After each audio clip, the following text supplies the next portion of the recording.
Bismillahirrahmanirrahim. Assalamualaikum warahmatullahi wabarakatuh. Perkenalkan, saya Maya Dwi Manika, mahasiswa dari Universitas Mercu Buana Menteng. Saya di sini akan mempresentasikan tugas mata kuliah pelaporan kecurangan keuangan. Di kesempatan ini saya akan membahas mengenai kasus PT Jiwasraya. Jadi, Jaksa Agung Burhanuddin menyatakan PT Asuransi Jiwasraya melakukan pelanggaran prinsip kehati-hatian dalam berinvestasi, sehingga mengakibatkan kerugian negara sebesar 13,7 triliun. Akibat kesalahan investasi, penuntasan hukum akan menjadi langkah bijak dan menarik dikaji guna menempatkan sifat kesalahan sesuai proporsi hukumnya. Dugaan korupsi kasus Jiwasraya dalam pengelolaan dana investasi menjadi bagian penting yang dapat ditelisik dan ditelusuri kebenaran hukumnya. Pemeriksaan kepada jajaran direksi guna menemukan titik terang hukumnya menjadi persoalan publik bagaimana menilai suatu nilai kerugian dalam hukum. Publik pun mempersoalkan peran Otoritas Jasa Keuangan atau OJK yang dikatakan kecolongan atas manajemen investasi oleh Jiwasraya. OJK semestinya mampu mengawasi dan mencegah kejadian atas ketidakmampuan Jiwasraya membayar klaim senilai 802 miliar Mengingat kewenangan OJK sebagai otoritas pengawas yang relatif luas. Lalu untuk tanggung jawab hukumnya, norma pasal 11 Undang-Undang Nomor 40 Tahun 2014 tentang pengasuransian tegas menyatakan bahwa perusahaan asuransi wajib menerapkan tata kelola perusahaan yang baik. Tentunya dijalankan dengan itikat baik. Ketika tidak baik dalam ukuran hukum, pertanggungjawaban hukum mesti dijalankan.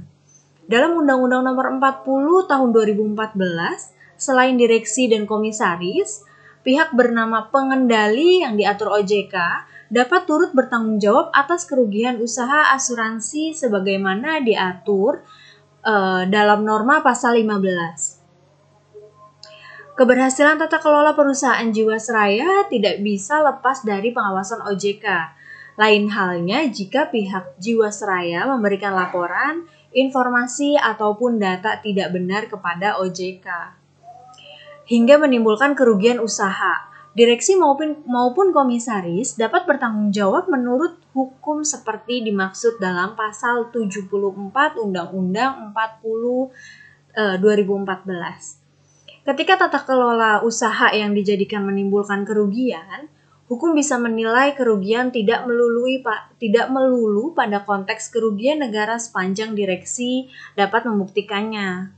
Karena usaha Jiwasraya juga tunduk pada Undang-Undang Perseroan Terbatas Nomor 40 Tahun 2007. Analisis hukumnya bisa saja menggunakan prinsip Business Judgment Rule, yang merupakan prinsip yang muncul dari sistem hukum Anglo-Saxon sebagai doktrin hukum yang memberikan perlindungan terhadap direksi dalam menjalankan usahanya.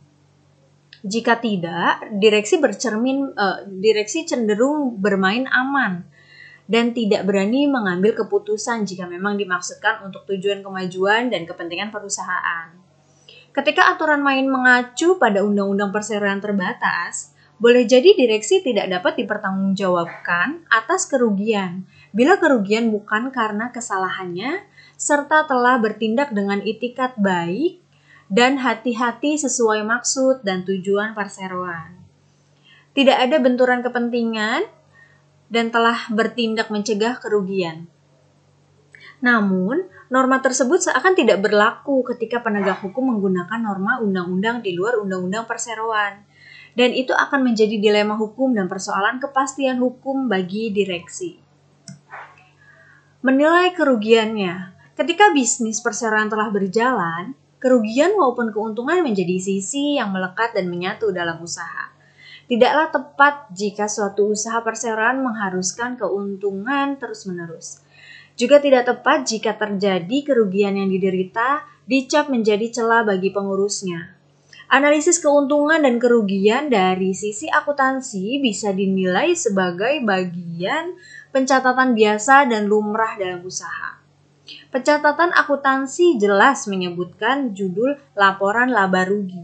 Artinya, suatu usaha bila laba atau untung, bisa laba atau untung dan bisa juga rugi. Kacamata penegak hukum mesti juga menilai dalam konteks demikian.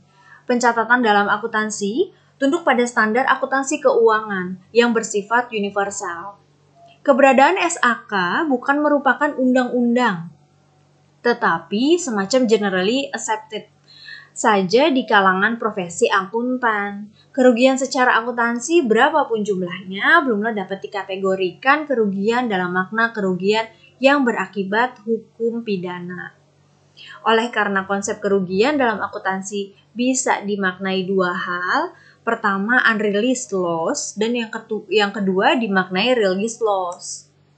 Jadi kesimpulannya, mengingat PT Asuransi Jiwasraya sebagai BUMN perseroan yang bergerak di bidang perasuransian, maka terikat dengan Undang-Undang PT, Undang-Undang BUMN, dan Undang-Undang perasuransian.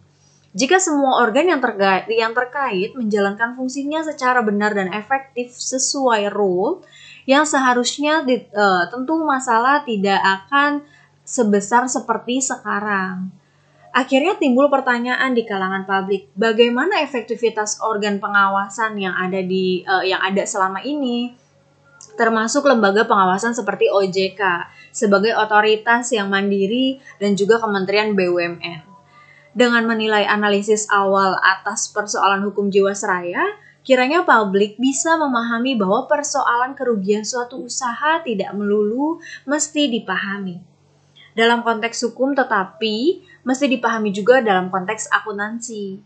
Agar keadilan dan kepastian hukum dapat dipahami bersama secara proporsional sekaligus sebagai pembelajaran bagi semua pihak. Dengan demikian, harapan ke depan tidak ada lagi kasus yang pada akhirnya merugikan kita semua, khususnya masyarakat pengguna jasa asuransi, serta menurunnya kepercayaan publik terhadap otoritas yang punya kewenangan. Hanya itu saja yang bisa saya sampaikan. Terima kasih banyak atas perhatiannya ya. Mohon maaf jika banyak kurangnya, jika banyak salahnya. Cukup sampai di sini ya untuk presentasinya. Terima kasih banyak. Wassalamualaikum warahmatullahi wabarakatuh.